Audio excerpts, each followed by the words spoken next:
because water is very important. All right, so let's think of why is water important? Well, 2/3 of our planet is actually water. We are kind of a water planet. It's a little amusing that we call this Earth because there's more water than there is Earth on this planet. Sorry, my dog's gonna wander through. She'll be quiet.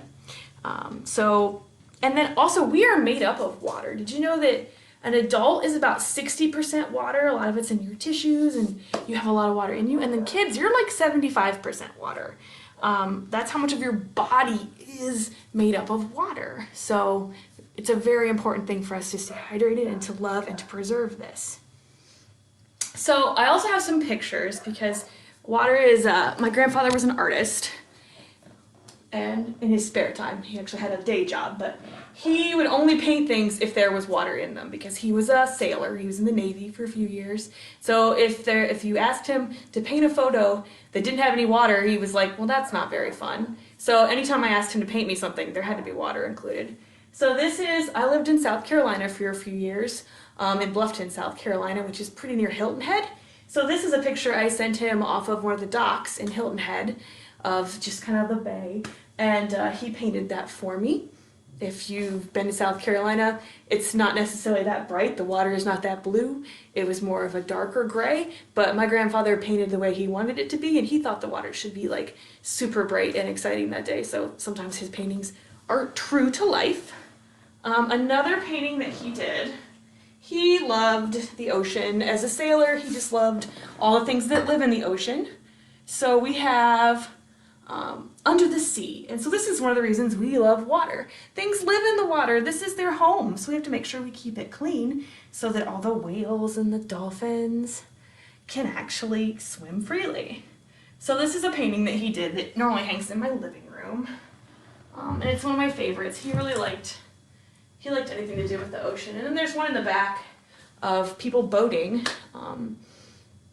Because he was from Iowa, but there was a lake where he grew up and he used to sail in the summers as a kid. And so he was really into sailboats and things like that. And that's probably why he joined the Navy.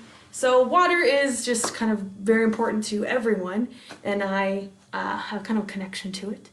But let's think about it. Can anyone think about where does our water come from? So when I walk into my bathroom and I turn the faucet on, where is that water coming from? A lot of our water comes from the ground. So we have groundwater, which is water basically where it'll snow, it'll rain, and the water will fall on the ground and it'll leach into the soil. And then there's like layers upon layers and you get down to where groundwater is. And then we have to pull it up from the ground with wells or cisterns and things like that. And then there's surface water. So surface water is our rivers, our lakes, our streams. So that's where, the rain falls down, it's in the reservoir, and then the water treatment plant pumps it from the reservoir to your house. So that's kind of our water comes from somewhere else. And then because of technology and science, it gets pumped to our homes. But is that how that happens for everybody? Does everybody have water in their home that just runs? It is not. So there's a lot of places where you have to go get your water. So one of the things I wanted you guys to do is to have a bucket and have water. And while I talk about some places other people get their water, I want you to hold the bucket and see how heavy that gets. And just see what would happen if maybe you had to go collect water. Because actually there's a lot of places, and let me find my girl book for what I was on. So in some places, in different countries, water is not piped to their homes, or they don't have a well, and so they have to go get it. So a lot of times, who goes and gets the water? Let's see. Yep, those are all girls, and they are all going and grabbing water. People have to go get the water because it's not right next to their house. The river, the lake, or even the well might be a couple miles away in some countries. And so it's often women and girls is where people have to go get water. So your job, maybe if you lived in Africa or India in some rural areas, might be as the water carrier for the family. So you would have to get something to carry it in, and sometimes it's buckets and they carry it on their head. And you might have to walk a couple miles in the morning and go get enough water for your family for the day. And that's pretty tiring, right? If you're holding that bucket, it gets heavy. Water is not a very light thing to carry. If you're a backpacker, you know carrying the water can sometimes be the most tiring part of what you do. So one of the things that people have done is figured out how to transport it, and I think it's in the girl book for Wow Wonders of Water. But one of my favorite stories in the book, it's called No More Heavy Lifting, and it's a women in a remote village in India. They had to spend most of their time collecting water. They carried pots and other water vessels all along very hilly roads to the closest stream, which was miles away. So they got their brains together and they thought, how are we going to fix this? We don't want to have to carry the water. We want to go to school. We want to do other things. So the women from the district, there were 5 villages, they all got together and they began a project. So more than 100 women polished, cut, and connected pipes made of bamboo. And so it's a really strong plant that grows in their region. And so they took those pipes, they connected them, they cut them, and they built it so that the water would flow from the stream up in the hills down to their village. So they no longer had to spend their days carrying it, and they could do other things, and girls could go to school instead of being the water carriers. So there's some pretty cool, in the Wow Wonders of Water, ways that women have decided, you know what, we don't want to carry the water, we're going to come together and we're going to use our brains, and we're going to find a way to bring this very important resource to our own homes so we don't have to spend so much time carrying this heavy bucket. If you're holding it that whole time, put it down before you drop it, but it gets heavy. All right, so that is water, and we kind of learned where our water comes from, right? We have, a lot of us have water treatment plants, we have reservoirs and streams where we're getting it. And then how does water, we're going to go a little bit into the science of it. So how does water become water? How does it get into the reservoir? How does it get into the rivers and streams? So we're going to talk about the water cycle. All right, so the water cycle, and this is, my boss was laughing at me because I sent her like, I drew the water cycle, because normally I have a really cool poster that has this on it, but I don't have that at my home. So basically it's a very large circle, and you won't be able to see it super well. But the water cycle, all the water starts out, it might start out in a reservoir, okay? And then up here, the water evaporates, right? So what happens is the sun shines down, heat from the sun causes water to evaporate, and it becomes vapor, so it's a gas. So water has 3 states, and we'll talk about what they are, but this one, when it becomes vapor, because it's evaporating, it's a gas, all right? And it's going to travel up into the clouds, and what does it do when it gets there? We call that, it's condensation, and condensation can form on your windows in the mornings. We're going to do a water cycle in a jar, and there'll be condensation that forms on the side of the jar in a little bit. So water vapor rises, goes up into the clouds, becomes condensation, and when it gets super heavy, like the cloud gets really, really full, the warm vapor rises, it cools off as it rises, it becomes a liquid in the cloud, and when the cloud gets heavy and it's full, it rains, right? And then depending on the temperature, if it's really cold, it might snow and not just rain. In Ohio, we have snow during some times of the year. Right now it is time for rain. Oh, look up Steve Song's The Water Cycle. There are some fun water cycle songs. And they would be really fun. So when it starts to rain, that's called precipitation. All right, so then it falls back down into the ground. It might soak into the ground and become groundwater. It might go into a pond and then become runoff, and then run off into a very large reservoir, because most of our waterways are connected, and they connect and they flow into a larger river, They might flow into one of the Great Lakes. If you're on one of the coasts, they might flow all the way to the ocean. So kind of all the water gets very connected. So this is the water cycle. It will evaporate from sunshine, so it evaporates up, becomes condensation, cloud gets heavy, precipitation, and it falls. And then there's one other thing that's part of the water cycle that I think is a fun name. It's called transpiration. If you see it over on this end, where the trees are, it's where actually plants Plants take water up from their roots and then they release it through their leaves. It's called transpiration, but it's kind of like plant sweat, which is just the fun way of like, I don't always remember transpiration, but I do remember plant sweat. So this is the water cycle. And so one of the things I'm going to challenge you to do is there is a link. All right, so we've got the water cycle. We've got that water has 3 different states. It's a liquid. I love like trying to watch my camera. It's a liquid, it's a solid, and it's a gas. So when is water solid? We didn't talk about that. When does water become a solid? Let's see if we have, ooh, I actually found it. I think I have a picture of water when it becomes a solid. So this is ice. This is a river in Indiana that a friend of mine took this photo, and I just loved the bubbling water and then the frozen parts. It's very much winter in the Midwest. Some snow, some ice, some great. And it's an important part of water is those 3 states, the liquid, the solid, and the gas. It can change. It's very cool. We've talked about why we love water. We need it to live. We have a lot of recreational activities we love, like canoeing and swimming. We've talked about the water cycle and how it goes, and we're gonna make a water cycle in a jar. Okay? So you need a jar, and we're gonna kind of recreate what kind of like the world looks like under the ground as well. So that's why if you looked at what I had to ask you to bring, if you hadn't, we needed some rocks, because this is like the bedrock. So if you're doing your jar, I'm gonna put some rocks in the bottom, because when we're kind of creating our own little terrarium a little bit, and you want rocks in the bottom of your terrarium, that's your first layer, because the water has to have some place to store itself, and it can store itself in the rocks. And then your plant, if you have a plant, the roots don't get waterlogged. So you don't have to have a really thick layer in your terrarium, because you want plenty of room for things to grow.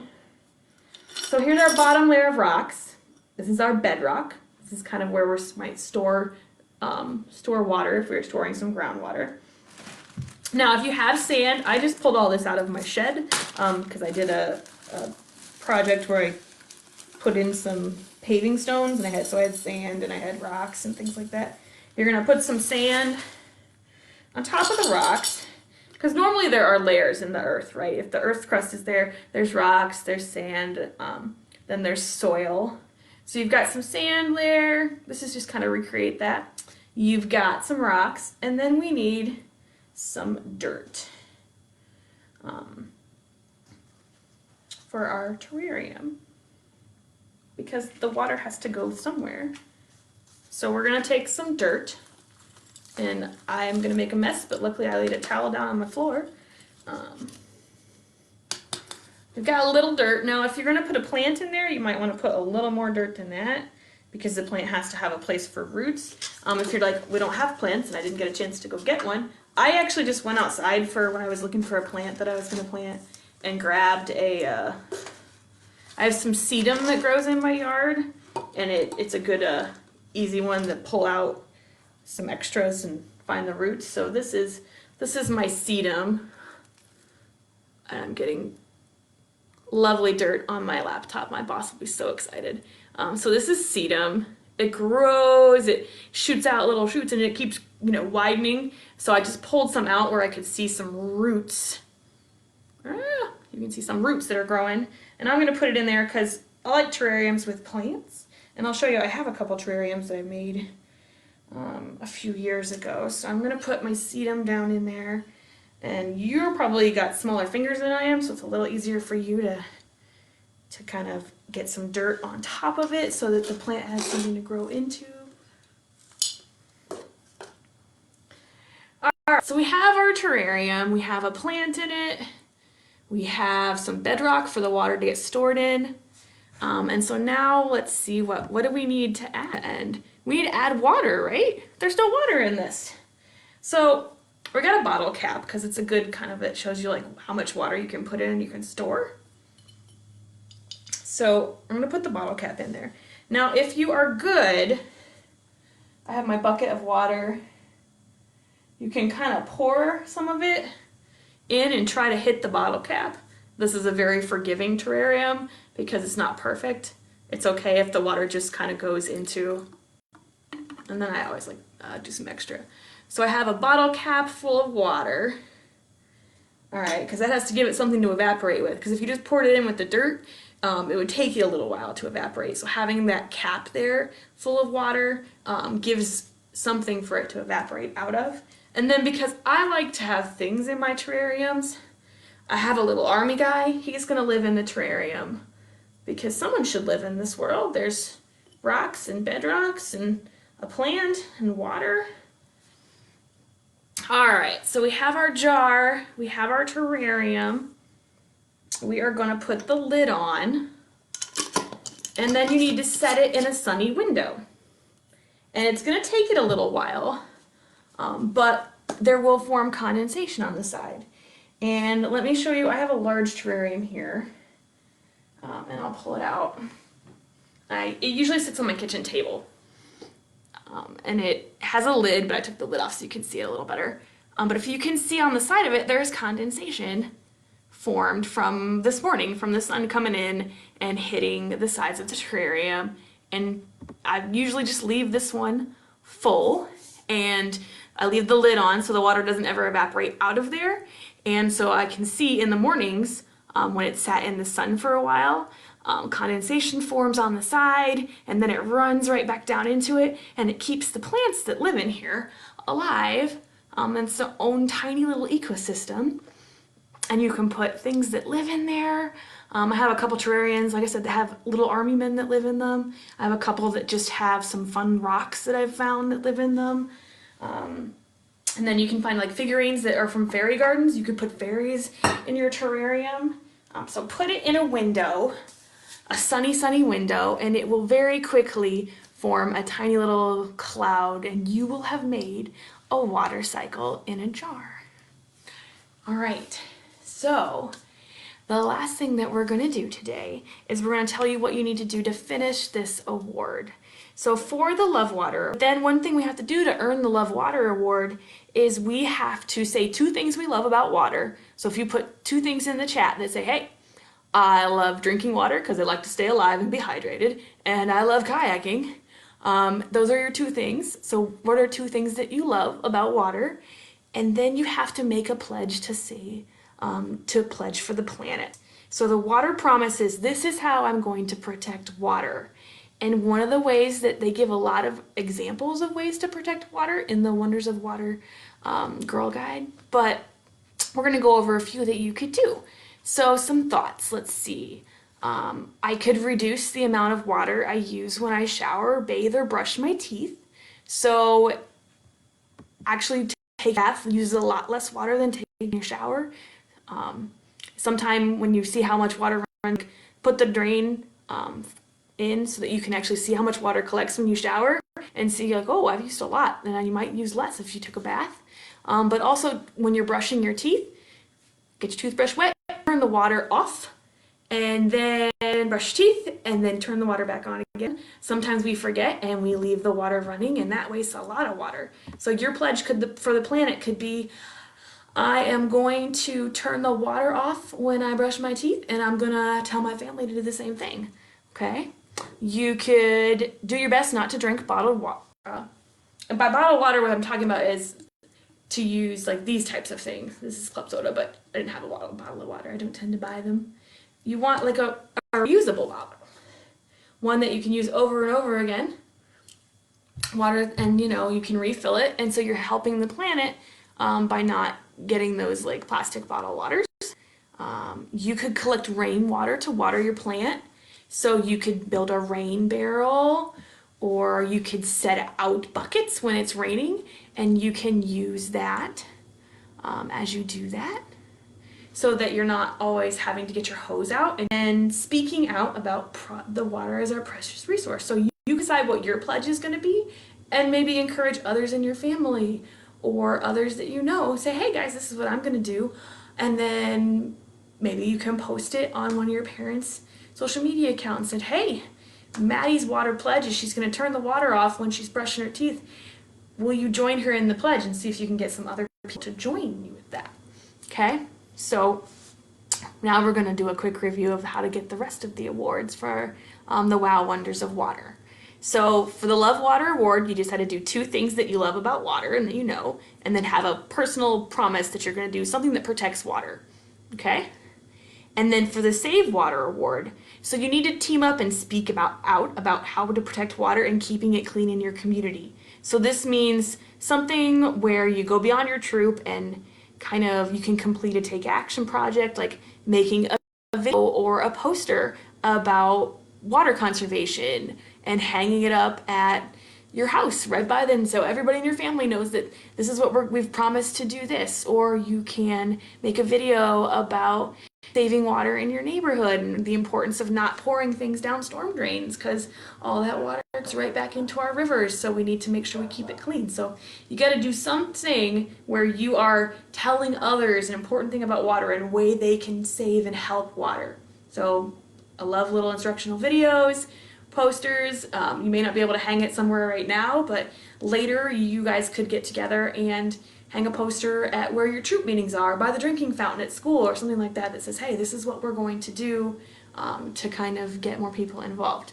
Eventually, when we all get to go back to our normal troop meetings in schools, we can actually, have some of those.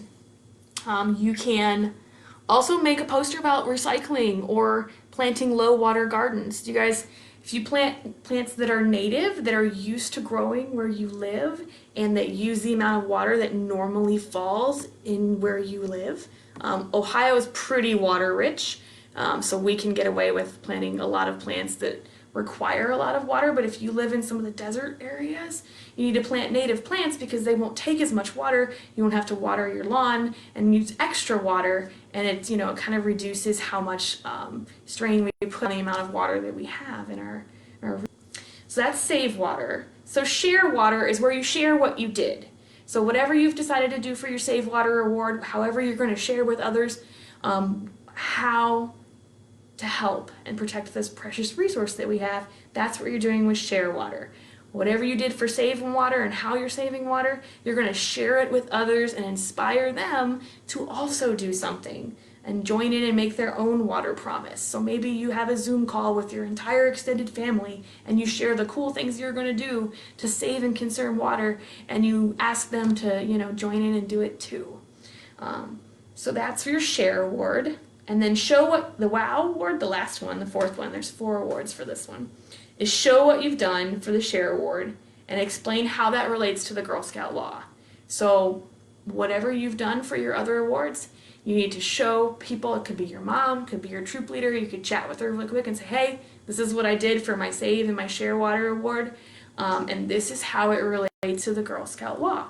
Which, the really easy one is use resources wisely. Water's a limited resource, so whatever we're doing relates to the Girl Scout law because we're conserving that limited resource.